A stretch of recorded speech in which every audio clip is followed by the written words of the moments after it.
তোকে বাবা যে জামাটা দিয়েছে ওই জামাটা আমাকে দেসনি কেন?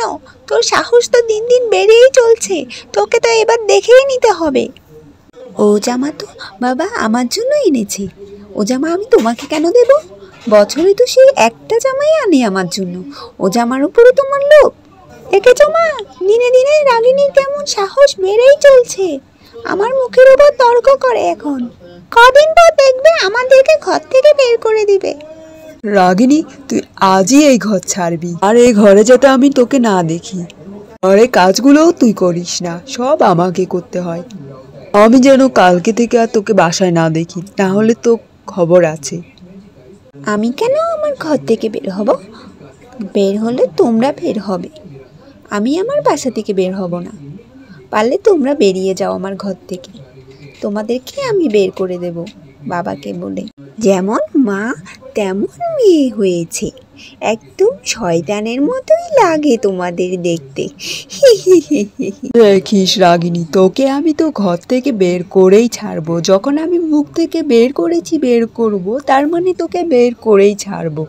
আর তো বের করবেই, তুমি তো একটা কাল নাগিনি, আমার মাকেও খেয়েছো, এখন আমাদের পুরো সংসারটা খেতে এসেছো।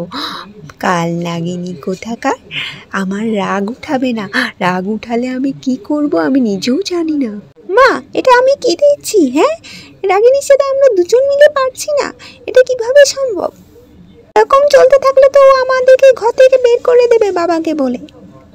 আমি ওই সাধুর কাছে যাব, আমি ওই সাধুর কাছে যেয়ে সব কিছু খুলে বলবো। ওই মেয়েকে যেভাবেই হোক এ ঘর থেকে তাড়াতেই হবে।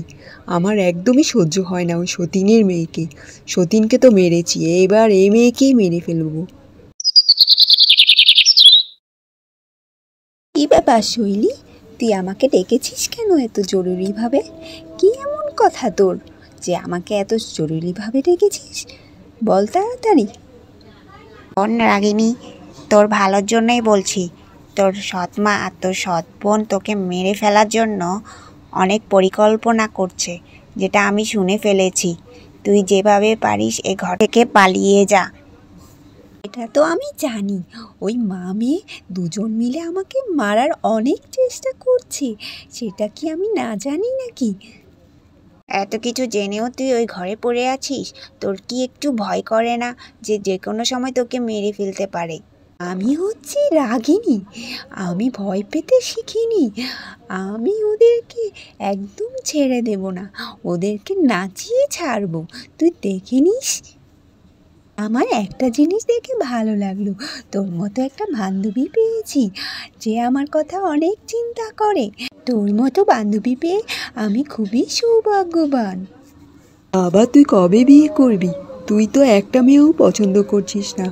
কবে যে তোর বিয়েটা দেখবো, দেখে একটু মরতে পারবো শান্তি মতে, আমি বুঝতে পারছি না। মা, আমাকে বিয়ের জন্য এত চাপ দিও না তো। যখন আমার সময় হবে তখন আমি বিয়ে করে নেব। তুমি আমাকে এত চাপ দিও না। রাজকুমারের মা রাজকুমারকে প্রতিদিন বিয়ের জন্য চাপ দিত, যেটা রাজকুমারের একদমই পছন্দ হতো না, যার কারণে রাজকুমার প্রতিদিন ঘর থেকে বেরিয়ে গেলে আর ঘরে ফিরতে চাইতো না। এইসব নিয়ে প্রতিদিনই তাদের ঝগড়া হতো। অন্যদিকে রাগিনীর সৎ মা রাগিনীকে মারার জন্য পরিকল্পনা করতে থাকে তান্ত্রিকের সাথে।